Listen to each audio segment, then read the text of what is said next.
आज का lecture number हमारा 35, जिसमें कंसेप्ट हम डिस्कस कर रहे हैं qualification and disqualification of statutory auditor. आपको बताया था हमारे सिलेबस के मोस्ट इंपोर्टेंट कंसेप्ट में से ये कंसेप्ट है। आज हम इस कंसेप्ट को भी इंशाल्लाह कंप्लीट कर लेंगे और फिर इसके बाद इसके केस स्टडीज कैसे अटेम्प्ट करनी है ये भी आपको सिखाना है, ठीक है। हालांकि ऑडिट रिपोर्ट की केस स्टडी कैसे अटेम्प्ट करनी है, केस वो ऑडिट रिपोर्ट में सीख चुके थे ना, क्या वही अप्रोच यहाँ पे नहीं चलेगी? इसका जवाब है नहीं। लॉ में नॉर्मली जो बिजनेस आप लॉ पढ़ते हैं, बिजनेस लॉ, कंपनी लॉ, उसमें नॉर्मली एक अप्रोच होती है, यूनिवर्सल अप्रोच होती है हर तरह के टॉपिक की केस स्टडी को अटेम्प्ट करने के लिए। आपने रेलिवेंट लीगल प्रीमियम लिखनी है, आपने डिसीजन लिखना है, आपने बेसिस ऑफ डिसीजन लिखना है। लेकिन ऑडिट की केस स्टडी याद रखें, इसमें हर चैप्टर की केस स्टडी का स्टाइल डिफरेंट है। यानी हर चैप्टर में से केस स्टडी टेस्ट नहीं होती। कुछ चैप्टर ऐसे हैं जिनमें केस स्टडी टेस्ट होती है, कुछ में नहीं होती। लेकिन जिन चैप्टर में केस स्टडी टेस्ट होती है उनमें हर चैप्टर का केस स्टडी का स्टाइल अपना है। रिपोर्ट की केस स्टडी के लिए हम कुछ और फैक्टर्स क्वेश्चन में ढूंढते हैं, कोई और इंफॉर्मेशन को वैल्यूएट करते हैं। लीगल रिक्वायरमेंट्स की केस स्टडी को सॉल्व करने के लिए हमें क्वेश्चन में से कोई और इंफॉर्मेशन रेलिवेंट होगी, उसके मुताबिक सॉल्व करेंगे। इसी तरह आगे जो जो केस स्टडीज होंगी, तो हर केस स्टडी का अपना स्टाइल है, ठीक है। हर चैप्टर की केस स्टडी का अपना। हाँ, उस चैप्टर के अंदर जो केस स्टडीज है वो नॉर्मली एक ही तरह की होती है, वो हम डिस्कस कर लेंगे।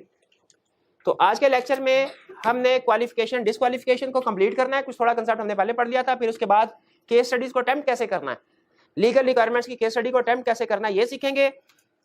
रेफरेंस मौजूद है, असाइनमेंट नोट कर लीजिए। ऑनलाइन वाले स्टूडेंट्स के लिए पोर्टल पे फाइल अटैच कर दी गई है, और जो फिजिकल वाले स्टूडेंट्स हैं आप लोगों को क्लास के एंड पे असाइनमेंट डिस्ट्रीब्यूट कर दी जाएगी। उस असाइनमेंट का क्वेश्चन नंबर 4, 5 और 6 ये आपने अटेम्प्ट करना है। क्वेश्चन नंबर 4, 5 और 6, ठीक है। ये क्वेश्चन की तरतीब वो मैं डिसाइड करूंगा कि कौन सा क्वेश्चन पहले करना है, कौन सा क्वेश्चन बाद में। आपको जो असाइनमेंट दी जाए आपने वही क्वेश्चन करते जाना है। स्टार्ट करें जी आज का कंसेप्ट।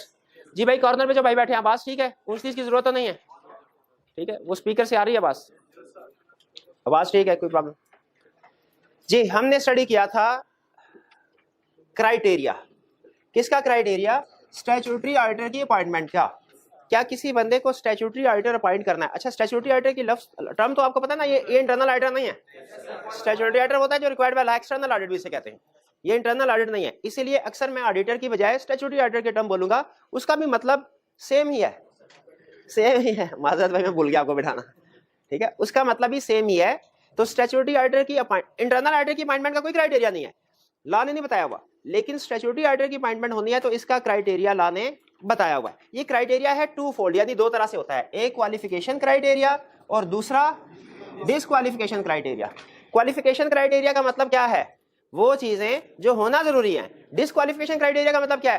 चीजें जो ना होना जरूरी है। याद रखें, स्टैट्यूटरी ऑडिटर ने दोनों क्राइटेरिया साइमल्टेनियसली कंप्लाई करने हैं, यानी एक ही भी वायलेशन हुई तो ऑडिटर की अपॉइंटमेंट नहीं हो सकती। फिर हमने क्वालिफिकेशन क्राइटेरिया में स्टडी किया था। क्वालिफिकेशन क्राइटेरिया हमें पता चला तीन तरह की कंपनी है।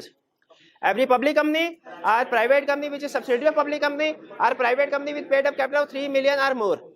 इन तरह की कंपनीज का ऑडिट सिर्फ और सिर्फ एक चार्टर्ड अकाउंटेंट ही कर सकता है, सिर्फ चार्टर्ड अकाउंटेंट ही कर सकता है जिसने आईकैप से सर्टिफिकेट भी लिया। और जो बाकी की कंपनीज हैं उनका ऑडिट चार्टर्ड अकाउंटेंट भी कर सकता है और कॉस्ट एंड मैनेजमेंट अकाउंटेंट भी कर सकते हैं, ठीक है। लेकिन बाकी जो कंपनीज रह जाती हैं वो थोड़ी बहुत छोटी मोटी कंपनी हो जाती हैं, यानी ऐसी कंपनी जो प्राइवेट है और उसका पेड अप कैपिटल भी 3 मिलियन से कम है। ऐसी कंपनीज का ऑडिट चार्टर्ड अकाउंटेंट और कॉस्ट एंड मैनेजमेंट अकाउंटेंट दोनों कर सकते हैं। अब आते हैं हम डिसक्वालिफिकेशन क्राइटेरिया की तरफ, कि वो कौन सी चीजें हैं जो कि ना होना जरूरी है। इनमें हमने स्टडी किया था पहली चीज शेयर होल्डर, और कंप्लीट प्रोविजन जो एंड पे हमने डिस्कशन की थी डिफरेंट स्टेप्स में। एंड में जाके जो कंप्लीट प्रोविजन बनी थी वो ये थी कि अगर एक पर्सन या उसके स्पाउस या माइनर चाइल्ड के पास शेयर्स हो क्लाइंट के या उसकी एसोसिएटेड कंपनी के, ठीक है, तो वो उसका ऑडिटर अपॉइंट हो सकता है, provided eight time of appointment disclose करे, विद इन 90 डेज डिस्पोज करे। अच्छा, एक स्टूडेंट कहेगा सर आप लेक्चर के दौरान में बार बार लफ्ज बोलते हैं क्लाइंट क्लाइंट क्लाइंट। ये क्लाइंट क्या है? क्लाइंट से मुराद वो कंपनी है जिसका हम ऑडिट कर रहे हैं, ठीक है जी। तो ये हमने प्रोविजन पढ़ी शेयर होल्डिंग के बारे में। अच्छा, हमने स्टडी किया कि अगर कंपनी या उसकी एसोसिएटेड कंपनी के शेयर्स हो, ठीक है। स्पाउस और माइनर चाइल्ड क्या होता है ये तो आपको पता होगा। एसोसिएटेड कंपनी क्या होती है ये भी पता है आपको? हाँ हाँ, अच्छा लॉ में वो लंबी चौड़ी डेफिनेशन थी, आपको पता है जो अकाउंटिंग का कंसेप्ट ऑडिट में अप्लाई होता हो, यूज होता हो, जो लॉ का कंसेप्ट ऑडिट में यूज होता हो, वो ऑडिट के टीचर को समझाना चाहिए कि नहीं?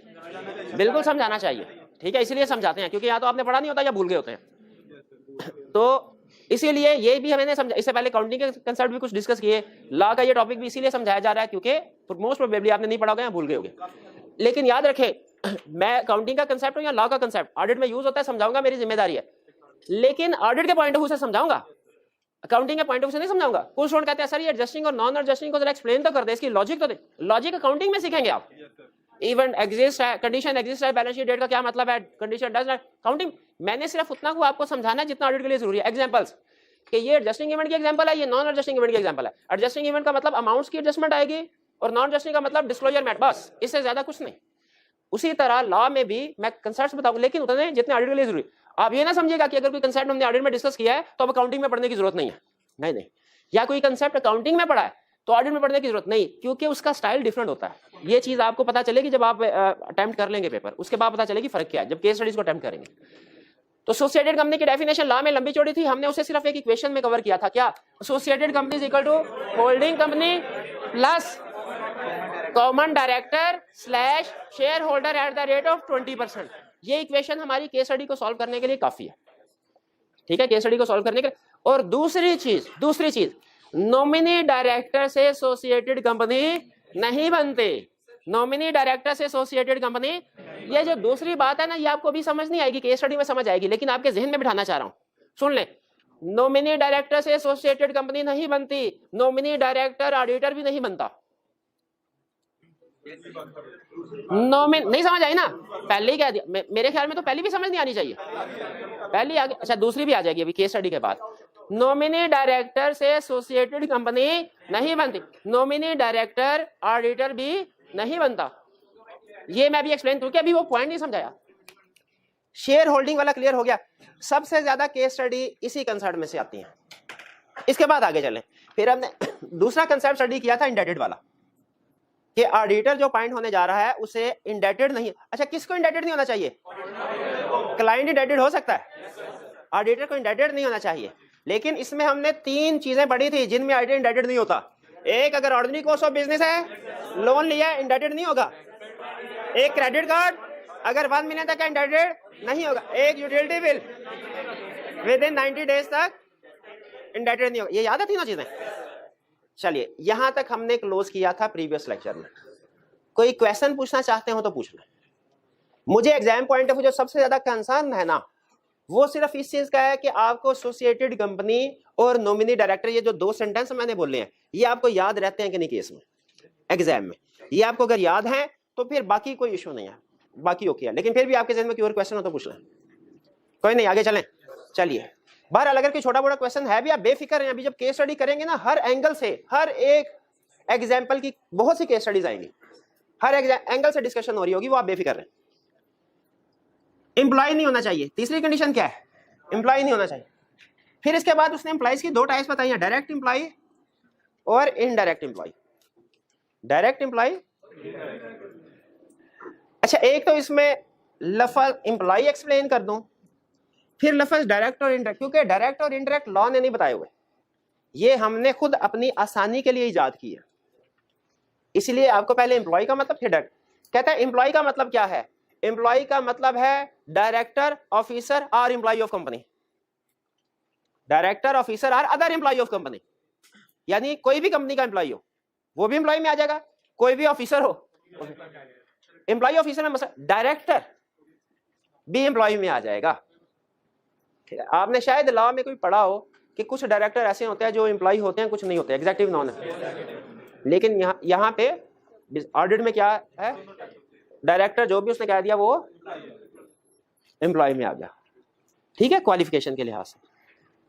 एम्प्लॉय का मतलब समझ आ गया, इसमें डायरेक्टर भी शामिल है। डायरेक्ट और इनडायरेक्ट, इसका क्या मतलब है? इसको एक छोटी सी डायग्राम से मैं एक्सप्लेन करता हूं। डायरेक्ट और इनडायरेक्ट का मतलब, डायरेक्ट और इनडायरेक्ट का मतलब, डायरेक्ट का मतलब डायरेक्ट एम्प्लॉय, इनडायरेक्ट का मतलब एंड, शाबाश, आपको तो पता है। क्लासिक एग्जांपल इसके लिए, क्लासिक एग्जांपल। क्या कह रहे हैं, डायरेक्ट सीधा और इनडायरेक्ट घुमा के। ये भी अच्छी है, अच्छी पसंद आई है मुझे डेफिनेशन। डायरेक्ट सीधा एम्प्लॉय और इनडायरेक्ट घूम के एम्प्लॉय। फर्ज कीजिए, अच्छा इस स्ट्रक्चर में ऑडिटर कोई नहीं आएगा। इस स्ट्रक्चर आपको याद है कि मैंने स्ट्रक्चर आपको कल समझाया था, जिसमें लेफ्ट साइड पे ऑडिटर था, राइट साइड पे क्लाइंट कंपनी थे। हाँ, वो ज्यादा अहम है जो कल वाली हमने स्ट्रक्चर समझाया था। वो तकरीबन हर दूसरी केस स्टडी में यूज होगी। ये सिर्फ डायरेक्ट इनडायरेक्ट का कंसेप्ट समझाने के लिए डायग्राम बना रहा हूं। उसके बाद चाहे आप इस डायग्राम को भूल जाए अगर कंसेप्ट समझ आ जाए। ये पीडीसीएल है, बड़ी कंपनी है छोटी? इसके अंदर चार्टर्ड अकाउंटेंट काम कर रहे होंगे कि नहीं कर रहे होंगे?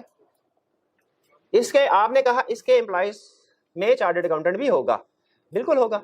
फर्ज कीजिए इसका एम्प्लॉय है, नाम से रख लेते हैं मिस्टर ए, ठीक है, ये पीडीसीएल का एम्प्लॉय है, पीडीसीएल का एम्प्लॉय है। क्या पॉसिबल है कि ये कोई दूसरा काम भी कर रहा हो, पार्ट टाइम जॉब कर रहा हो, टीचिंग टीचिंग नहीं, कोई प्रैक्टिस कर रहा हो, कोई अपनी इसकी फर्म हो फॉर एग्जांपल, कोई अच्छा, अरे टीचिंग भी अच्छा ही है। अच्छा नहीं, तो फर्ज कीजिए इसका एक ये साइड बिजनेस है। इस बिजनेस में दो पार्टनर हैं, ए प्लस पी, पार्टनर पी, ठीक है। ये सीए फर्म, फर्ज कीजिए सीए फर्म है, दो पार्टनर है। इन्होंने एक एम्प्लॉय रखा हुआ है मिस्टर ए, ये भी चार्टर्ड अकाउंटेंट, ये भी चार्टर्ड अकाउंटेंट, ये भी चार्टर्ड अकाउंटेंट, और ये तो है ही चार्टर्ड अकाउंटेंट। ये वो ये वाला मिस्टर ए और ये वाला मिस्टर ए एक ही है, ध्यान में रखिए, ठीक है। लॉ ये कहता है कि जो मिस्टर ए है ना, ये है पीटीसीएल का डायरेक्ट एम्प्लॉय, और ये जो इस एम्प्लॉय का आगे एम्प्लॉय या पार्टनर है, ये है इनडायरेक्ट एम्प्लॉय। ये समझ आया? फिर सुन लें, जो पीटीसीएल का एम्प्लॉय है, पीटीसीएल की पेरोल पे है, पीटीसीएल से सैलरी ले रहा है, वो तो है डायरेक्ट एम्प्लॉय पीटीसीएल का। जो एम्प्लॉय का आगे एम्प्लॉय है, एम्प्लॉय का आगे एम्प्लॉय या पार्टनर है, वो क्या है? इनडायरेक्ट। आप वो लॉ में पढ़ते थे, सब्सिडरी की सब्सिडरी भी सब्सिडरी होती, लेकिन उसके लिए नॉर्मली कहते हैं सब सब्सिडरी, सब वैसे वो लॉ कहता है वो भी सब्सिडरी। तो एम्प्लॉय है ही, एम्प्लॉय का एम्प्लॉय भी एम्प्लॉय है, लेकिन को सबकी बजाय इनडायरेक्ट कहते हैं। ये है डायरेक्ट एम्प्लॉय, ये है इनडायरेक्ट एम्प्लॉय, पी और ई इनडायरेक्ट। क्लियर हो गया? लॉ क्या कहता है? क्या डायरेक्ट एम्प्लॉय कंपनी का ऑडिट कर सकता है? नो। इनडायरेक्ट एम्प्लॉय कंपनी का ऑडिट कर सकता है? नो। तो सवाल यहां पे ये पैदा होता है, फिर इतनी डिस्कशन क्यों की? सीधा ही कह देते डायरेक्ट इनडायरेक्ट, कोई भी एम्प्लॉय नहीं कर सकता। एक फर्क है डायरेक्ट और इनडायरेक्ट का। डायरेक्ट एम्प्लॉय चूंकि ज्यादा रिलेटेड है कंपनी से, इसीलिए इसके लिए रिक्वायरमेंट भी सख्त है। डायरेक्ट एम्प्लॉय करंट कैपेसिटी में भी ऑडिट नहीं कर सकता, और एम्प्लॉयमेंट अगर छोड़ दे तो अभी 3 साल तक ऑडिट नहीं कर सकता। और इनडायरेक्ट एम्प्लॉय करंट कैपेसिटी में ऑडिट नहीं कर सकता। अगर ये लिंक टूट जाए या ये लिंक टूट जाए तो अगले ही दिन ऑडिटर अपॉइंट हो सकता है। इनडायरेक्ट एम्प्लॉय के लिए 3 साल की कंडीशन नहीं है। डायरेक्ट एम्प्लॉय करंट कैपेसिटी में भी ऑडिटर अपॉइंट नहीं हो सकता, और एम्प्लॉयमेंट छोड़ के भी 3 साल तक auditor appoint. Indirect employee current capacity में ऑडिटर अपॉइंट, लेकिन अगर इनडायरेक्ट एम्प्लॉय एम्प्लॉयमेंट छोड़ दे, डायरेक्ट एम्प्लॉय एम्प्लॉयमेंट छोड़ने के बाद भी 3 साल तक ऑडिटर अपॉइंट नहीं हो सकता। इनडायरेक्ट एम्प्लॉय एम्प्लॉयमेंट छोड़ने के अगले ही दिन। भाई बात समझ आए? ये कंसेप्ट, कोई इशू? अच्छा, लॉ इसको ना थोड़ा घुमा के बताता है लैंग्वेज, क्या कहता है? पहले direct employee, a person cannot be appointed as statutory auditor if he is or has been in the last 3 years an employee, officer or director of company। बात समझ आई? ये रटे लगाने के लिए आपको ये इस तरह लाइन याद करनी पड़ेगी, वरना सीधा रूल क्या है, डायरेक्ट एम्प्लॉय 3 साल तक भी ऑडिट नहीं कर सकता। और फिर आगे इसको कैसे एक्सप्लेन करता है, a person can not be appointed as statutory auditor of company if he is a partner और एम्प्लॉय ऑफ डायरेक्टर, ऑफिसर और एम्प्लॉय ऑफ कंपनी। आई बात समझ? नहीं आई? नहीं आई ना? इसका भाई उसको वो रटा लगाने के लिए है, सिंपल कंसेप्ट याद रखना है। डायरेक्ट एम्प्लॉय 3 साल तक नहीं कर सकता, इनडायरेक्ट एम्प्लॉय एम्प्लॉयमेंट छोड़ने के अगले साल कर सकता, अगले ही दिन कर सकता है। डायरेक्ट एम्प्लॉय करंट कैपेसिटी में भी ऑडिट, एम्प्लॉयमेंट छोड़ने के बाद भी 3 साल तक audit. Indirect employee current capacity में ऑडिट, एम्प्लॉयमेंट छोड़ दे तो अगले ही दिन कर सकता है। कोई प्रॉब्लम? चलिए आगे चलते हैं। डायरेक्ट एम्प्लॉय और इनडायरेक्ट एम्प्लॉय बता दिया, एम्प्लॉय बता दिया, डायरेक्टर, ऑफिसर, एम्प्लॉय। डायरेक्टर भूलना चाहिएगा, कहता कि सर डायरेक्टर तो कर सकते हैं ऑडिट, क्यों आपने एम्प्लॉय कहा था? नहीं नहीं नहीं, एम्प्लॉय में डायरेक्टर भी शामिल है, डायरेक्ट इनडायरेक्ट भी समझ आ गई। और ये 3 साल वाली कंडीशन किसके लिए है? भूलेंगे तो नहीं। आगे चलें। स्पाउस ऑफ, अगली डिस्क्वालिफिकेशन, अगला बंदा कौन है जो ऑडिटर अपॉइंट नहीं हो सकता? Spouse of director, spouse of, if spouse of partner is director, if spouse of partner is, खुद बताइए ये सिचुएशन क्या है? एक तरफ पार्टनर है ऑडिट फर्म का और दूसरी तरफ कंपनी का डायरेक्टर है। इंडिपेंडेंस की तो ऐसी की तैसी फिर गई, भाई ऑडिट थोड़ी होगा। क्या आप समझ रहे हैं? क्या कह रहे भाई? नेगेटिव लेके नहीं, यानी कहने का मतलब है इंडिपेंडेंट तो नहीं ना रहे, इंडिपेंडेंट तो नहीं रहे ना। कब? If spouse of partner is director, if spouse, partner के स्पाउस कंपनी में डायरेक्टर है तो ऑडिटर अपॉइंट नहीं हो सकता। 3 लफ्ज याद करें, spouse of partner is director, spouse of partner is director, spouse of partner is director. बस अब क्या करेगा? अब उसको पता है कि आपने सिर्फ पहली चीज में ही फंस गए होंगे, आगे आपने कंसेप्ट के ऊपर तवज्जो नहीं दी होगी। वो क्या करेगा? कहेगा spouse of manager is director. अब बोलो, आप कहेंगे स्पाउस डिस्क्वालिफाइड है? क्लास में हंस के याद किया था हमने, है? तो स्पाउस पूरा कंसेप्ट है। Spouse of manager is director point हो सकता है कि नहीं? हो सकता है। फिर कहेगा spouse of partner is manager, appointment हो सकती है? हो सकती है, क्योंकि रिस्ट्रिक्शन सिर्फ किस लिए है? Spouse of partner is director. फिर कहेगा sister of partner is director, appointment हो सकती है, क्योंकि डिस्क्वालिफिकेशन सिर्फ स्पाउस के लिए है। आपको बताया क्वेश्चन में 2 चीजों का ध्यान रखना है जिस पे आप मार खाएंगे। मार खाएंगे किन चीजों के ऊपर? एक टाइप ऑफ कंपनी के ऊपर और एक रिलेटिव्स के रिलेशनशिप के ऊपर। एक टाइप ऑफ के एसोसिएटेड कंपनी है कि नहीं? कहां पे एसोसिएटेड कंपनी था, कहां पे होल्डिंग सब्सिडरी था, कहां पे स्पाउस था, कहां पे माइनर चाइल्ड था। ठीक है, ये कलाई मखलूक है। आगे जाओ। Chief executive.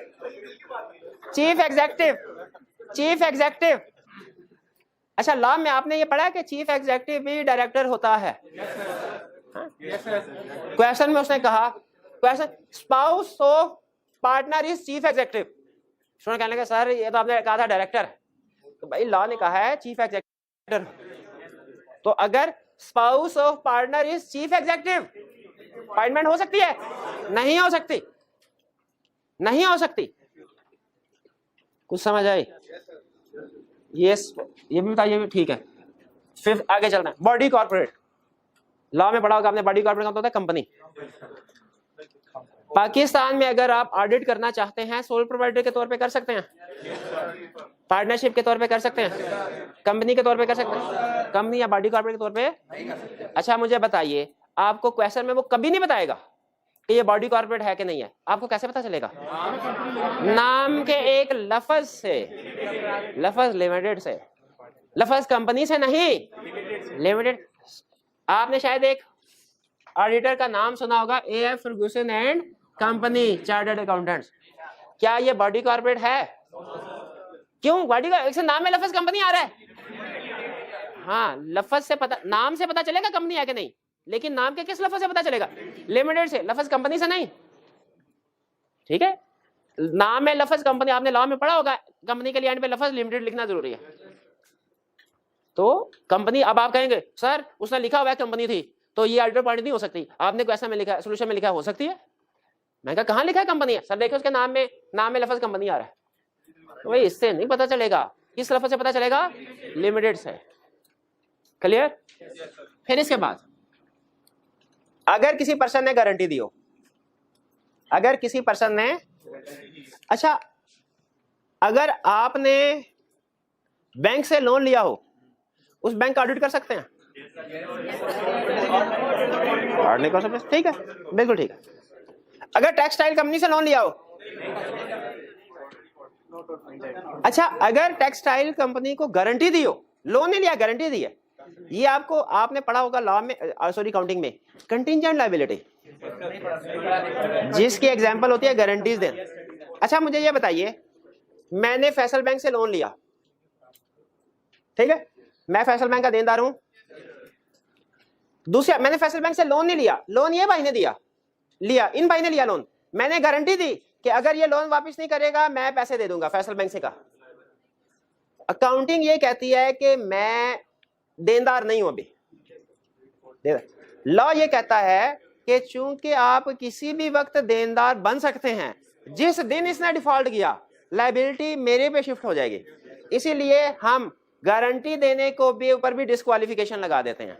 क्यों? कहीं ऐसा ना हो आपने गारंटी दी हो किसी बंदे की, उस कंपनी का ऑडिट कर रहे हैं, ऑडिट के दौरान में बंदा डिफॉल्ट करे, आप इंडेटेड हो जाएं, आप इंडेटेड हो गए तो डिस्क्वालीफाइड हो जाएंगे, तो फिर सारा काम जाया हो जाएगा। तो बेहतर यह है कि स्टार्ट में ही आपकी अपॉइंटमेंट ना हो अगर आपने गारंटी दी है, क्योंकि हर वक्त सर पे तलवार लटकती रहेगी कि किस वक्त दूसरे बंदे ने डिफॉल्ट किया, आपको पैसे देने पड़ गए। तो अगर लोन इंडेटेड पे तो डिस्क्वालिफिकेशन है ही है। अगर आपने लोन नहीं, किसी और ने लोन लिया, आपने गारंटी दी, इसके ऊपर भी डिस्क्वालिफिकेशन। क्लियर? फिर इसके बाद, अच्छा ये जो 3-4 है ना, ये 3-4 ये सिर्फ रट्टे की हद तक है, लेकिन मैं समझाना चाह रहा हूं, मैं भी किसी केस स्टडी में पूछ ले। बिजनेस रिलेशनशिप, बिजनेस रिलेशनशिप का मतलब क्या होता है? सेल परचेज, बिजनेस ट्रांजैक्शन करना, सेल परचेज करना। हम पेल के ऑडिटर पॉइंट हुए, क्या पेल से एसी खरीद सकते हैं? अगर हम एसी खरीदते हैं तो ये बिजनेस रिलेशनशिप है, बिजनेस रिलेशनशिप है। बिजनेस रिलेशनशिप से पर्सन डिस्क्वालीफाई हो जाएगा, अगेन वही चीज, अनलेस की ऑर्डिनरी कोर्स ऑफ बिजनेस हो। अब चूंकि पेल वालों की ये transaction ordinary course of business की है, अगर हम पेल से अपने ऑफिस के लिए 10 एसी खरीदते हैं कोई प्रॉब्लम नहीं है, कोई प्रॉब्लम नहीं। लेकिन अगर कोई और कंपनी, शुगर इंडस्ट्री कंपनी हमें 10 एसी खरीद के देती है, तो फिर ये बिजनेस रिलेशनशिप और ये ऑर्डिनरी कोर्स ऑफ बिजनेस की ट्रांजैक्शन नहीं है। करिए। फिर कन्विक्टेड ऑफ फ्रॉड, अगर पिछले 10 साल में किसी बंदे के ऊपर फ्रॉड साबित हुआ है तो वो भी ऑडिटर अपॉइंट, और अगर 10 साल पहले फिर हो सकता है। और इसके अलावा भी उन्होंने कहा अगर कोड ऑफ एथिक्स में भी कोई डिस्क्वालिफिकेशन है तो वो भी अप्लाई होगी। ये 100% रटे वाली बात है। रुक के मुझे बताइए, डिस्क्वालिफिकेशन एक नजर देख लीजिए सारी एग्जांपल्स को, मुझे बताइए आपको क्लियर है कि नहीं। खास तौर पे पहली 6 में तो एक दफा पढ़ ले, देख लें, क्वेश्चन आपके लेता हूं, एक दफा देख लें।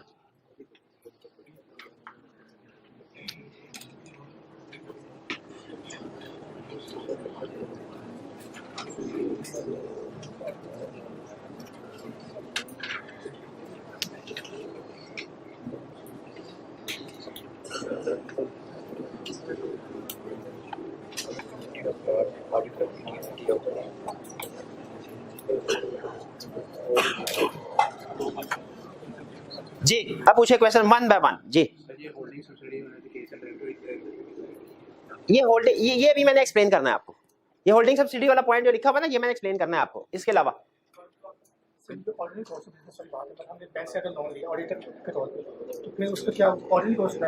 अगर बैंक से हमने लोन लिया है वो ऑर्डिनरी कॉस्ट ऑफ बिजनेस की ट्रांजैक्शन है, अगर बाकी के टर्म्स एंड कंडीशन भी सेम है।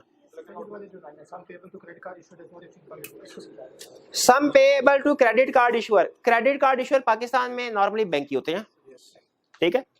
अगर बैंक से हमने क्रेडिट कार्ड लिया, वो क्रेडिट कार्ड बेसिकली आपको डेबिट कार्ड क्रेडिट कार्ड में फर्क तो पता होगा। डेबिट कार्ड का मतलब है आपने पैसे बैंक में जमा करवाए वही निकलवा रहे हैं। क्रेडिट कार्ड का मतलब है कि आपने पैसे बैंक में जमा लेके निकलवा रहे हैं। क्रेडिट कार्ड एक लोन होता है। अगर उस लोन की अमाउंट 1 मिलियन तक है ना तो लॉ उसे कहता है ओके है, उसे ऑर्डिनरी समझता है, यानी वो कहता है ठीक है कोई प्रॉब्लम नहीं। लेकिन अगर 1 मिलियन से ज्यादा हो जाए अमाउंट तो लॉ कहता है नहीं ये एक्स्ट्रा ऑर्डिनरी हो गया।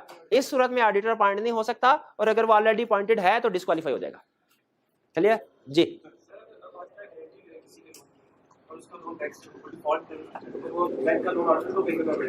जी जी देखें, इसमें अगर गारंटी की वही बात, बिजनेस किसकी बात, गारंटी की बात, अगर आपने बैंक को गारंटी दिया और पे करना पड़ जाता है और बैंक का चूंकि ऑर्डिनरी कोर्स ऑफ बिजनेस है, उस सूरत में फिर डिस्क्वालिफिकेशन नहीं होगी। आपको याद रखिए इंडेप्टेड के केस में और बिजनेस रिलेशनशिप के केस में खास तौर पे ये देखना पड़ेगा कि ये ऑर्डिनरी कोर्स ऑफ बिजनेस की ट्रांजैक्शन है कि नहीं है, ठीक है। और वो नॉर्मली इसमें तो चेक टेस्ट नहीं करता, इसको टेस्ट नहीं करता, इसको टेस्ट कर देता है कि बैंक से लोन लिया बताइए क्या होगा। इसमें नॉर्मली स्टूडेंट जो है ना जिस चीज से मार खाते हैं वो ये समझते हैं कि सर क्रेडिट कार्ड भी तो लोन ही है, तो अगर 15 लाख हो भी गया है क्रेडिट कार्ड के ऊपर आउटस्टैंडिंग और 15 लाख हो तो बैंक का तो ऑर्डिनरी कोर्स ऑफ बिजनेस है, तो उसमें क्या प्रॉब्लम है। तो याद रखें हम सिर्फ नेचर ऑफ ट्रांजैक्शन नहीं बल्कि उसकी अमाउंट और टर्म्स एंड कंडीशन को भी सामने रखते हैं ऑर्डिनरी के बारे में डिसाइड करने के लिए। तो लॉ ने जब कह दिया कि 1 मिलियन से नीचे इंडेटेड नहीं होगा, ऊपर होगा, तो फिर इसका मतलब है 1 मिलियन से ऊपर अमाउंट होगी तो इंडेटेड होगा।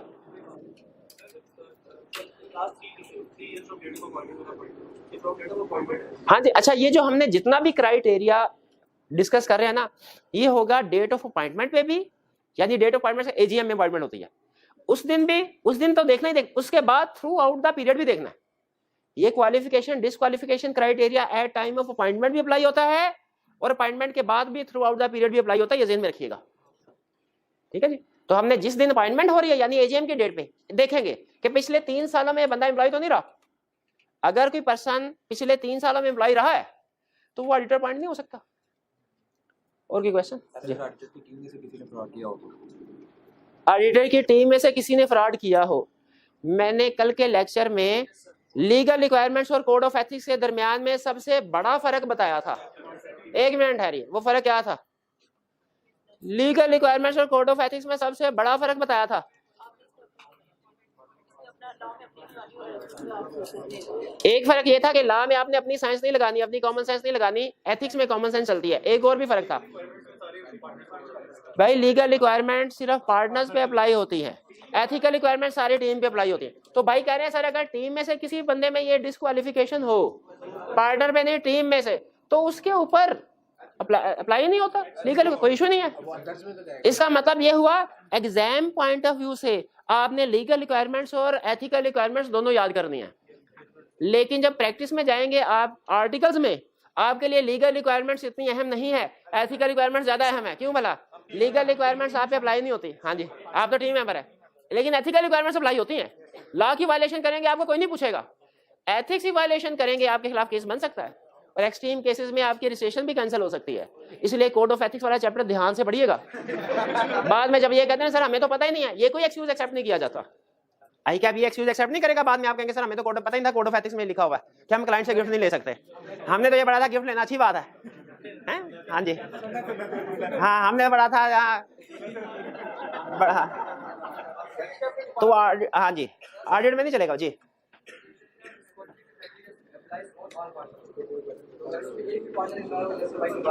लिखा हुआ है कि disqualification criteria applies on all partner, तो कलब के एक चीज लिखवाई थी आपको, एक डिस्क्वालिफाइड पार्टनर सारी फर्म को डिस्क्वालीफाई कर देता है। तो अगर एक पार्टनर भी इस डिस्क्वालिफिकेशन में आ गया सारी फर्म फारिग है, सारी फर्म फारिग। हाँ जी बिल्कुल, हाँ जी नहीं पार्टनर के ऊपर लीगल रिक्वायरमेंट्स अप्लाई होती हैं, बाकी की जो जूनियर टीम मेंबर है ना जैसे मैनेजर जैसे सीनियर मैनेजर जैसे आप, इनके ऊपर लीगल रिक्वायरमेंट्स अप्लाई नहीं होती।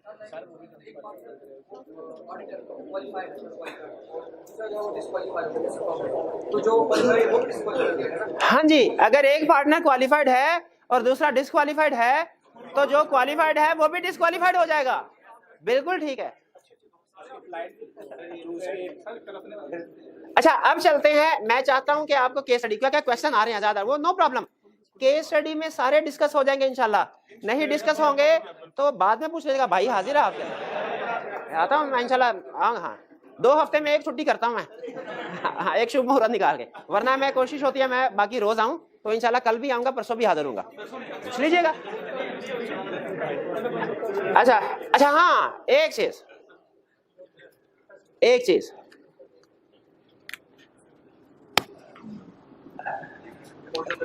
एक डिस्क्वालिफाइड पार्टनर सारी फर्म को डिस्क्वालीफाई कर देता, इसी तरह अगर आप एक कंपनी के लिए डिस्क्वालिफाइड है तो उसकी होल्डिंग सब्सिडरी के लिए भी डिस्क्वालिफाइड है। अगर आप एक कंपनी के लिए डिस्क्वालिफाइड है, उसकी होल्डिंग के लिए, उसकी सब्सिडरी के लिए, उसकी होल्डिंग की अदर सब्सिडरीज के लिए भी डिस्क्वालिफाइड। एक कंपनी के लिए डिस्क्वालिफाइड तो उसकी होल्डिंग सब्सिडरी, होल्डिंग की अदर सब्सिडरी के लिए भी डिस्क्वालिफाइड। एक कंपनी के लिए डिस्क्वालिफाइड, उसकी होल्डिंग सब्सिडरी के लिए भी डिस्क्वालिफाइड। एक कंपनी के लिए डिस्क्वालिफाइड उसकी, और आपने एग्जाम में केस स्टडी को सॉल्व करते हुए गौर से देखना है, शेयर होल्डिंग वाले में उसने लफ्ज क्या इस्तेमाल किया है, एसोसिएटेड, और बाकी की प्रोविजंस के लिए क्या वर्ड इस्तेमाल किया, होल्डिंग सब्सिडरी। ये फर्क जहन में रखना है। क्वेश्चन में उसने कहा एक कंपनी में डायरेक्टर है, दूसरी कंपनी में भी डायरेक्टर है, आप कंपनी ए के लिए डिस्क्वालिफाइड तो बी के लिए भी डिस्क्वालिफाइड। स्टूडेंट कहने लगा यस बी के लिए भी डिस्क्वालिफाइड। मैंने कहा वो क्या, कहता सर एसोसिएटेड है, कॉमन डायरेक्टर खुद ही तो बताया था, कॉमन डायरेक्टर तो दोनों कंपनी एसोसिएटेड होती है। मैंने कहा ये तो बताया था, फिर कहेगा सर जो एक कंपनी के लिए डिस्क्वालिफाइड वो उसकी एसोसिएटेड कंपनी के लिए भी डिस्क्वालिफाइड। मैंने कहा ये कौन बता गया, ये तो मैंने नहीं बताया, मैंने तो ये बताया था वो तो शेयर होल्डिंग के लिए एसोसिएटेड का लफ्ज है, मैं तो बताया जो एक कंपनी के लिए डिस्क्वालिफाइड वो उसकी होल्डिंग सब्सिडी के लिए भी। तो स्टूडेंट कहेगा सर एक ही बात है, तो वो लफ्ज मुश्किल थे कि एक कंपनी के लिए डिस्क्वालिफाइड वो उसकी होल्डिंग के लिए भी, सब्सिडरी के लिए भी, होल्डिंग की अदर सब्सिडी के लिए भी डिस्क्वालिफाइड। तो मैंने आसान लफ्ज एसोसिएटेड कंपनी बना लिया, तो ये भी एसोसिएटेड कंपनी नहीं होते भाई, होल्डिंग सब्सिडी भी एसोसिएटेड कंपनी होते हैं, लेकिन लफ्ज एसोसिएटेड कंपनी में और होल्डिंग सब्सिडी में फर्क है, आप इनको इंटरचेंजेबली यूज नहीं कर सकते। तो डिस्क्वालिफिकेशन में एसोसिएटेड का लफ्ज किसके साथ इस्तेमाल हुआ है, आपने भी उसी के साथ इस्तेमाल करना है, और होल्डिंग सब्सिडरी का बाकी के लिए आपने भी उसी के साथ इस्तेमाल करना है। एसोसिएटेड को नीचे नहीं फिट करना, होल्डिंग सब्सिडरी ऊपर नहीं। जो कंसेप्ट जिधर है जी, डिफरेंस की लॉजिक बता दूं। अच्छा, with the help of an example के without example, with the help of, तो भी केस स्टडी करते हैं, केस स्टडी सारी एग्जांपल्स ही हैं, नहीं एग्जांपल नहीं है, एग्जांपल्स ही हैं। एग्जांपल तो आपके तजस्सुस को देख के, बेचैनी को देख के मुझे लग रहा है अगर आपको आज ही अभी क्लास में 2 केस स्टडी ना करवाएं तो कलप ना शुरू हो जाए। तो अभी हाँ, आपने एक काम करना है, 2 मिनट की ब्रेक है, इस 2 मिनट में आपने क्वालिफिकेशन क्राइटेरिया, डिस्क्वालिफिकेशन क्राइटेरिया, इन दोनों की क्विक रीडिंग करनी है। 2 मिनट का टाइम है आपके पास, पॉज कीजिएगा जी। अब हम चलते हैं केस स्टडीज की तरफ। हमने कंसेप्ट जितने भी क्वालिफिकेशन डिस्क्वालिफिकेशन वो सारे सीख लिए हैं, अब इनकी एप्लीकेशन की तरफ चलते हैं। दरमियान में अगर कोई नया कंसेप्ट आया तो वो मैं आपके साथ शेयर कर दूंगा। आपने खास तौर पे अप्रोच को सीखना है, क्योंकि एक आधा क्वेश्चन केस स्टडी सॉल्व ना हो ये बड़ा इशू नहीं होता, लेकिन आपको अप्रोच ही नहीं पता किस तरह के क्वेश्चन सॉल्व कैसे करने हैं, वो बड़ा इशू है। इसका मतलब अप्रोच अगर क्लियर नहीं है ना तो आप कोई भी केस स्टडी सॉल्व नहीं कर सकेंगे। अगर अप्रोच क्लियर है लेकिन कोई केस स्टडी में एक आधा कंसेप्ट ऐसा है जो आपका स्ट्रांग नहीं है तो वो बड़ा मसला नहीं है, मसला वो भी लेकिन वो छोटा मसला है, क्योंकि उसका इफेक्ट सिर्फ एक आधी पार्ट के ऊपर होगा, बाकी के पार्ट आप अटेम्प्ट कर लेंगे। तो हमने केस स्टडी को सॉल्व कैसे करना है इसके बारे में सुन लीजिए। How to attempt case study of, कौन सी case study, appointment, qualification and disqualification of statutory auditor. पहले तो मुझे ये बताइए, क्योंकि केस स्टडी सॉल्व करने के लिए कंसेप्ट क्लियर होना जरूरी है। क्या अपॉइंटमेंट का कंसेप्ट समझा दिया आपको कि कौन अपॉइंट करेगा, कब करेगा? क्वालिफिकेशन बता दिया, ऑडिटर की क्वालिफिकेशन का क्या, डिस्क्वालिफिकेशन खास तौर पे ये बता दिया। तो इसका मतलब केस स्टडी लाजमी नहीं सिर्फ डिस्क्वालिफिकेशन से आए, वो क्वालिफिकेशन का कंसेप्ट भी पूछ सकता है, अपॉइंटमेंट का कंसेप्ट भी पूछ सकता है, ज्यादातर डिस्क्वालिफिकेशन का पूछता है, लेकिन क्वालिफिकेशन और अपॉइंटमेंट का भी पूछ सकता है। अब आइए स्टडी करते हैं कि हमने किस तरीके। सबसे पहले स्ट्रक्चर ऑफ द केस, ये आपको अपेंडिक्स है ना आपके पास, हाँ शाबाश, अब थोड़ा सा ऊपर कीजिएगा भाई। ये chapter 6 compliance with legal requirements की केस स्टडी है, और याद रखिएगा ये केस स्टडी कैसे अटेम्प्ट करनी है, इसमें मैं हर केस स्टडी वाला चैप्टर जो होगा उसमें अप्रोच बताऊंगा।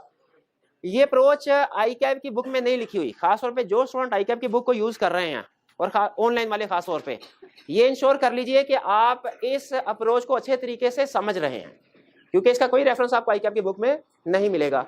ये हमने थोड़ा केस को सॉल्व करते हुए उसकी क्लासिफिकेशन करके, एग्जामिनर कमेंट्स देखे, डेस्टिनेशन देखे, मार्किंग स्कीम देखी, उन सारी चीजों को सामने रख के फिर एक अप्रोच डेवलप किया।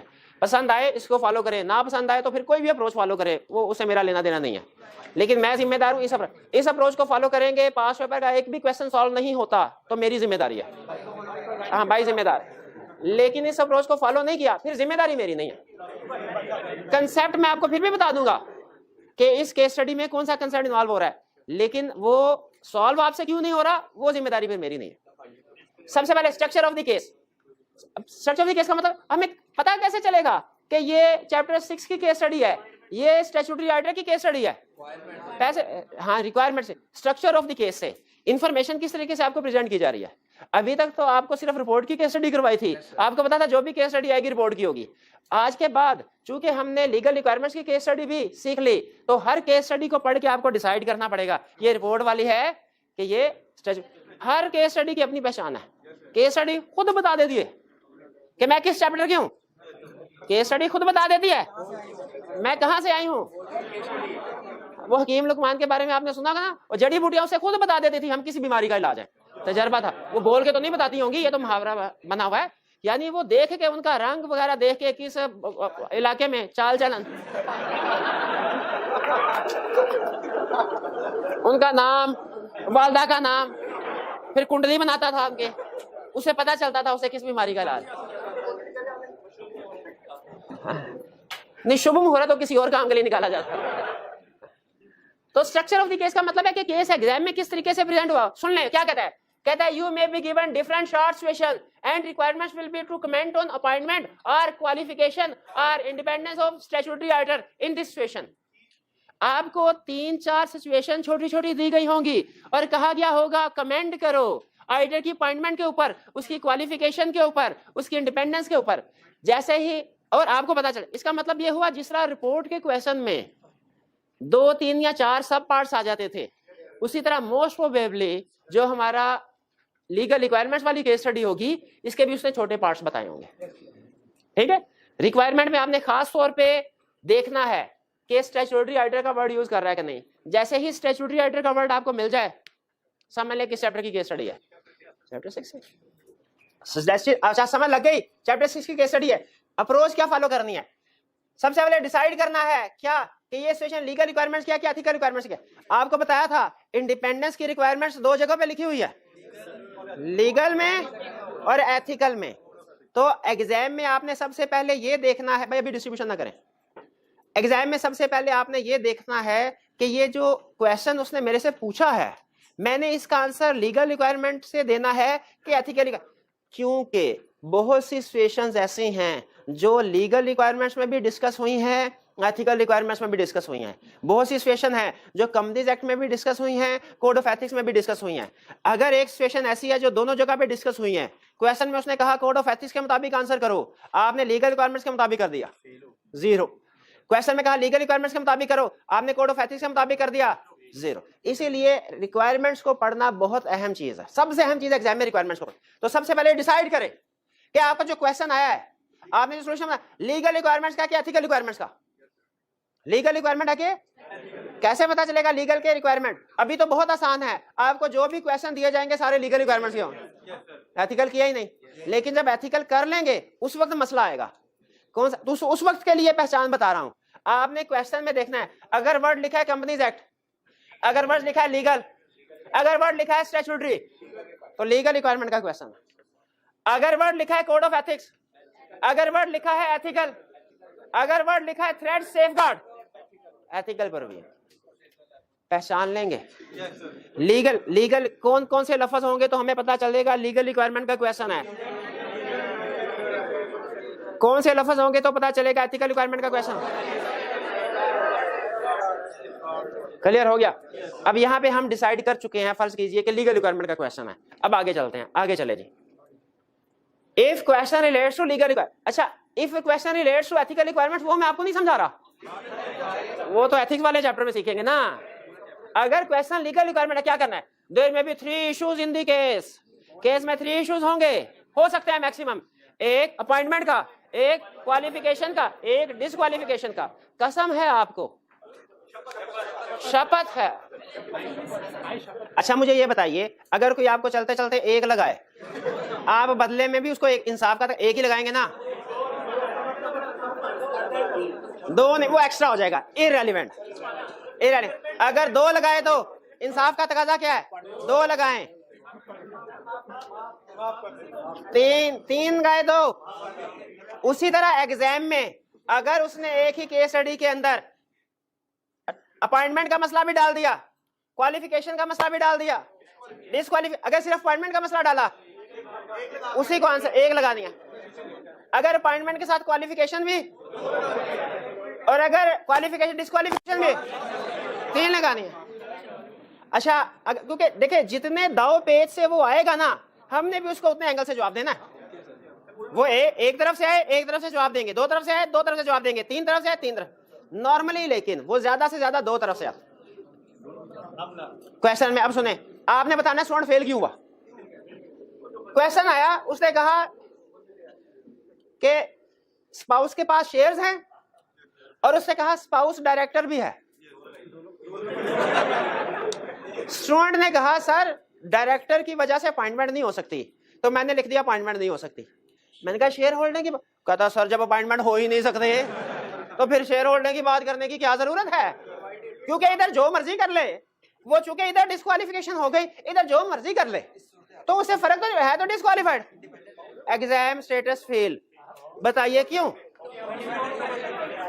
भाई? कैसे केस स्टडी प्रैक्टिकली उसकी बात ठीक थी, लेकिन एग्जाम की केस स्टडी सॉल्व करने का कुछ असूल होता है जो आपको रट्टे लगा के समझ नहीं आएगा, जो आपको किताब पढ़ के समझ नहीं आएगा। वो कोई ऐसा बंदा ही आपको सिखाएगा जिसने पिछले 10-15 साल की केस स्टडी सॉल्व की हैं, जिसने थोड़ी तारीफ तो करना है ना।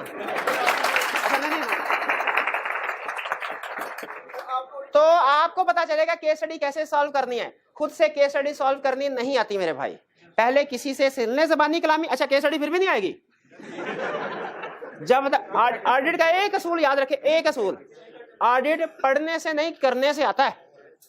जब हम कहते हैं ना ऑडिट प्रैक्टिकल सब्जेक्ट, इसका मतलब क्या होता है? ऑडिट पढ़ने से नहीं करने से आएगा। सारी किताब एक एक लफ्ज रट्टा लगा ले, गारंटी है पास नहीं होंगे। किताब के एक एक लफ्ज का रट्टा लगा ले, गारंटी है पास। जब तक पास पेपर के क्वेश्चन, जब तक केस स्टडी रिटन फॉर्म में नहीं करेंगे, जब तक पास पेपर के केस स्टडीज, पास पेपर के क्वेश्चन रिटन फॉर्म में नहीं करेंगे, जितना मर्जी रट्टा लगा ले नहीं पास होंगे। ठीक है, इसीलिए आपको क्या बताया, अगर क्वेश्चन में 2 मसले डाले, हमने दोनों का सॉल्यूशन बताना है। 3 मसले डाले, तीनों का सॉल्यूशन बताना है। एक मसला आया, उसका सॉल्यूशन बताएंगे। तो ये बात समझ आ गई? If appointment is not appropriate on more than 1 grounds, तो सारी ग्राउंड्स को उसको जवाब देना है, कवर बोथ ग्राउंड्स 1 by 1। ज्यादातर चूंकि 2 पूछ रहा है, वरना 3 अगर मसले डाले क्वेश्चन में, तीनों का आंसर करना है। किसे पता, हमें शेयर होल्डिंग वाली प्रोविजन भी आती है, हमें एम्प्लॉयमेंट वाली प्रोविजन भी आती है, हमें इंडेटेडनेस वाली प्रोविजन भी आती है। Whatever is the case, do not reproduce। हाँ, प्रोविजन लॉ में आपने सीखा होगा असूल क्या, कि पहले लीगल प्रोविजन डालो, फिर उसके बाद सेम पे चढ़े। ऑडिट के पेपर में लीगल प्रोविजन कभी भी नहीं लिखनी, नॉर्मली नहीं लिखनी। इसके रीजन पता क्यों है? क्योंकि इसके मार्क्स कम होते हैं, 2-3 नंबर का क्वेश्चन होता है। हाँ, अगर आपको लगे कि क्वेश्चन 5-6 नंबर का है, फिर आप लिख, लेकिन याद रखें, मेरा सजेशन आपको यही है मेरी, कि कभी भी रेलिवेंट, क्योंकि हम जो बेसिस ऑफ डिसीजन में जिस तरीके से आपको सिखाऊंगा ना, उसमें relevant legal provision automatically cover हो जाएगी, मैं आपको खुद बता दूं। तो इसीलिए ऑडिट लॉ में तो हालांकि हम केस स्टडी सॉल्व करने से पहले लीगल प्रोविजन लिखते थे, ऑडिट में नहीं लिखने। ठीक है, क्योंकि 2-3 नंबर के लिए। ठीक है, आगे समझ आ गई ये बात? केस स्टडी पहचान लेंगे, आगे चले। सबसे पहले ऊपर थोड़ा और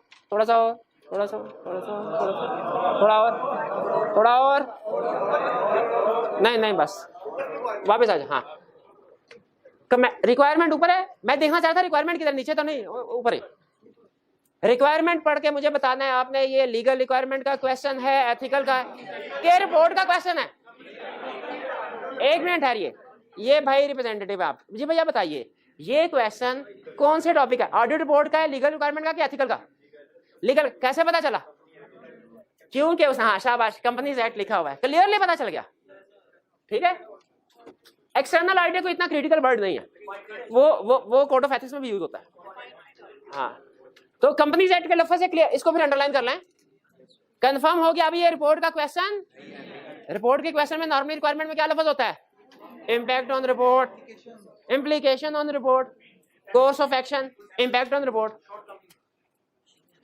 कंपनीज एक्ट, अब सुने Farooq hand company chartered accountant has received an offer to be appointed as external auditor of Ibrahim Gas Company.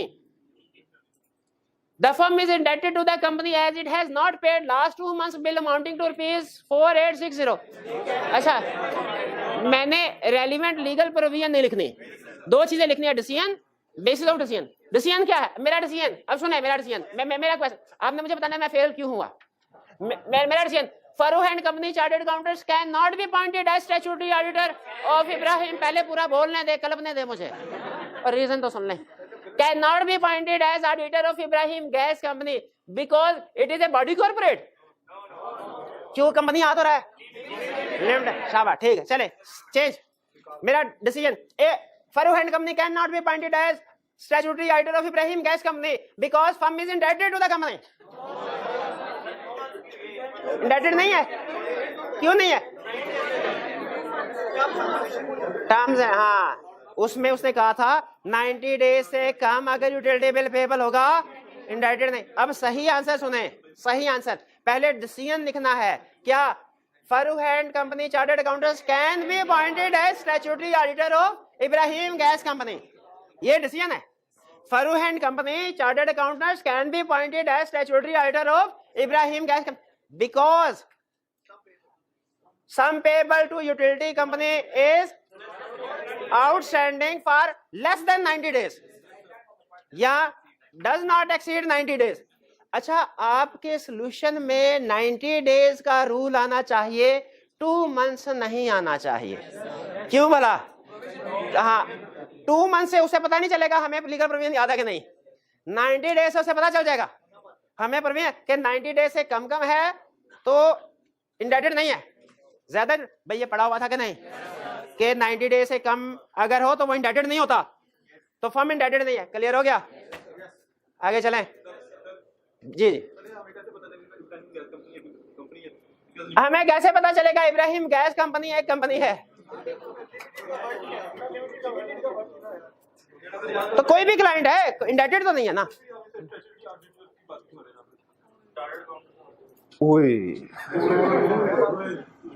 भाई नोट कर ले, हम उससे इसमें वर्ड लिमिटेड डाल देंगे, सही कह रहा है भाई, उससे गलती होगी। लेकिन एग्जाम में मुझे बताइए, क्वेश्चन को क्वेश्चन करना होता है हमने कि क्वेश्चन का सॉल्यूशन देना होता है? तो क्वेश्चन को क्वेश्चन ना करें। बात आपकी ठीक है, इसमें लफ्ज लिमिटेड आना चाहिए था, ये क्वेश्चन बनाने वाले के में भी वहम गुमान में नहीं होगा। शाबाश, आगे चलते। B, after 70 days of incorporation, directors of Rahman Limited RL Rahman Limited decided to appoint Mr. Shahid as company statutory auditor. Mr. Shahid was employed by RL before he started his own practice. कौन से वाला criteria आ रहा है? Direct employ वाला, employment वाला आ रहा है ना, डायरेक्ट एम्प्लॉय के इनडायरेक्ट। तो बताइए पिछले 3 साल में एम्प्लॉय है कि नहीं? अगर तो क्वेश्चन में उसने बताया कि पिछले 3 साल में एम्प्लॉय है तो हम कहेंगे डिस्क्वालीफाइड। अगर बताया कि 3 साल से पहले था हम कहेंगे क्वालिफाइड, और अगर नहीं बताया तो दोनों। तो कितने स्टूडेंट्स का ख्याल है यहाँ पे? दोनों पॉसिबिलिटीज कवर करनी चाहिए। 70 डेज ऑफ इनकॉर्पोरेशन है कम, तो एम्प्लॉय इन 70 दिनों में रहा होगा ना। 70 डेज भूल गए ना 70 डेज। तो इसका मतलब है हमने सिर्फ एक बात लिखनी है, क्या? अपॉइंटमेंट नहीं हो सकती। क्यों नहीं हो सकते? और फिर भूल गए एक और चीज। अच्छा मुझे बताइए, डायरेक्टर अपॉइंट कर रहे हैं, हाँ, लेकिन फर्स्ट ऑडिटर है, तो फर्स्ट ऑडिटर 90 डेज में डायरेक्टर अपॉइंट, तो अपॉइंटमेंट का तो कोई मसला नहीं है ना। बिल्कुल ठीक, ओके हो गया ये। आगे चलते हैं, ऊपर चले। सी, नहीं ये लिखने की जरूरत नहीं है कि डायरेक्टर की, लिखना चाहे लिख भी सकते हैं, लेकिन एडिशनल पॉइंट होगा। सी,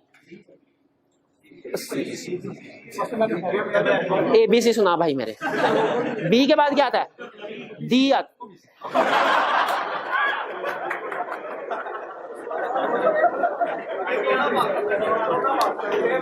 वो आपको एग्जांपल दी ना बिलियर्ड गेम वाली, बिलियर्ड गेम। बी के बाद सी आता है भाई। Directors of Fazal limited have decided to appoint Saeed and company chartered accountants. ये तो नाम में कंपनी आ गया, बॉडी कॉर्पोरेट है, बॉडी कॉर्पोरेट नहीं है, लिमिटेड से पता चलेगा, लफ्ज कंपनी से थोड़े पता चलेगा। Director of Fazal limited have decided to appoint Saeed and company chartered accountant as external auditor of the company. तो क्या मसला है? One of the partner spouse holds 1000 shares in subsidiary of FL. ये तो सब्सिडियरी है, एसोसिएटेड तो नहीं है। हाँ, हर सब्सिडियरी एसोसिएटेड होती है, हर एसोसिएटेड सब्सिडियरी नहीं होती। तो क्या लिखेंगे? अब सुनिए, अब मैं कैसे लिखूंगा? रेलिवेंट लीगल प्रोविजन नहीं, सीधा Syed and company chartered, Syed and company can be appointed as auditor of Fazal, statutory auditor of Fazal limited provided, पहली condition, it disclose share holding in subsidiary of FL at time of appointment and disposes share holding within 90 days of appointment. हाँ, यहां पे directors क्यों appoint कर रहे हैं? क्या appointment में भी कोई मसला है? डायरेक्टर को नहीं ना करना चाहिए। पहले वाले में तो भाई, पहले वाले में तो क्लियरली बता दिया था। देखे, एक्सेप्शनल सिचुएशन जब तक क्वेश्चन में बताए ना तब तक अज्यूम नहीं करते हम। क्वेश्चन में नहीं बताया तो क्या एक्सेप्शनल सिचुएशन अज्यूम करें कि हो सकता है फर्स्ट डायरेक्टर हो सकता है कैजुअल वैकेंसी हो या मिड टर्म रिपोर्ट। जब हमने अज्यूम करना है ना तो नॉर्मल सिचुएशन को अज्यूम करना होता है। तो इसीलिए इसमें डायरेक्टर वाला पॉइंट डिस्कस करना चाहिए कि पॉइंटिंग करना चाहिए कि अपॉइंटमेंट अथॉरिटी डायरेक्टर की नहीं मेंबर की है। ये भी लिखना चाहिए। क्यों नहीं लिखना चाहिए? मैंने ये नहीं कहा नॉर्मल, मैंने कहा क्वेश्चन में अगर कोई इन्फॉर्मेशन, वो भाई कह रहे थे सर डायरेक्टर सही है, डायरेक्टर अपॉइंट कर रहे हैं क्योंकि हो सकता है कैजुअल वैकेंसी हो। मैंने कहा कहाँ लिखा कैजुअल वैकेंसी? नहीं लिखा। हाँ, कहाँ नहीं लिखा? बिल्कुल। अब देखे ना ये लिखा कैजुअल वैकेंसी है, ना ये लिखा कैजुअल वैकेंसी। हमें अज्यूम करना है। क्या अज्यूम करें? नॉर्मल केस ही अज्यूम करना चाहिए ना। नॉर्मल केस कैजुअल वैकेंसी वाला है कि सब्सिक्वेंट वाला? पहुंचे? नहीं समझ आई? अगले क्वेश्चन में चलते हैं, हो सकता है वहां पे भी रिवाइज हो जाए। Directors of Najam private limited having paid up capital of 4.5 million have appointed Mr. Daud to act as external auditor of company. Mr. Daud has been awarded a diploma in IFRS by, अच्छा ये एक जमाने में ICAP ने diploma issue किया, ये start किया था प्रोग्राम, बाद में नहीं, अब ICAP में वाले करवा रहे हैं। अब ICAP नहीं करवा, मेरी अंडरस्टैंडिंग में ICAP नहीं करवा रहा, ICAP में वाले करवा रहे हैं, मैंने नहीं किया हुआ। by ICAP and has completed the mandatory period of training from leading firm of chartered accountant। Articles कर लिए, IFRS का डिप्लोमा भी कर लिया, सीए तो नहीं, शाबाश, सीए तो नहीं किया ना पिक करके सीए। तो अब मैं क्या लिखेंगे? हम लिखेंगे mister Dawood can not be appointed as statutory auditor of Najam private limited because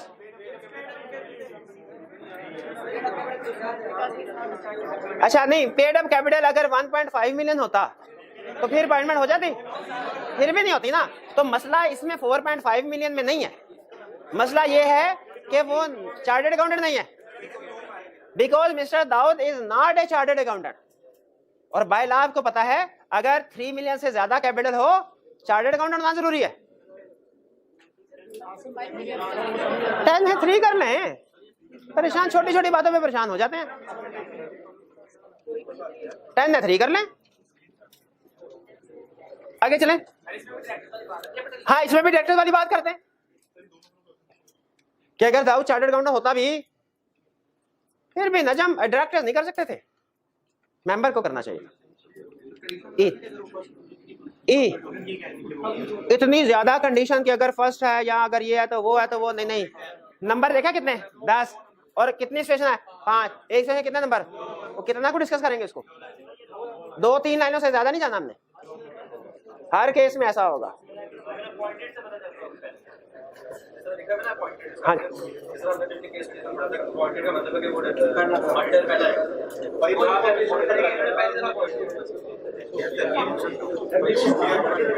ऐसा नहीं है।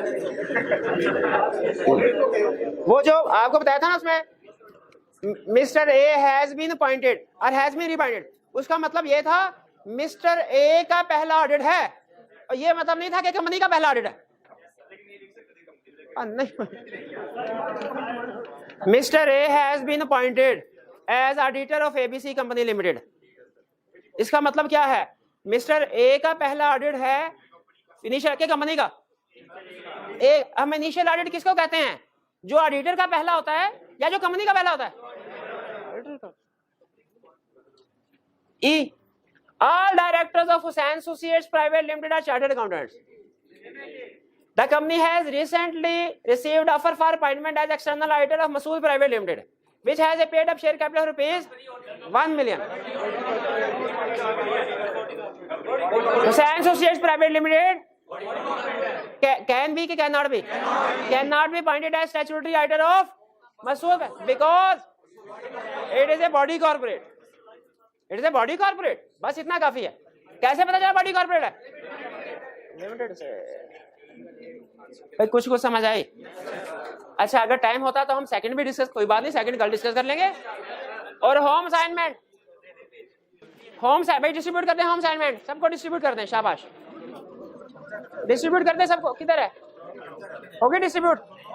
होम असाइनमेंट वाले भाई के नाराज होके चले गए हैं, किधर है, हाँ भाई डिस्ट्रीब्यूट कर दे, शाबाश शाबाश शाबाश, जल्दी कर दे जल्दी। ये असाइनमेंट आपने लाजमी करनी है, क्वेश्चन नंबर 4, 5 एंड 6। आज का लेक्चर यहाँ पे खत्म करते हैं, अल्लाह हाफिज।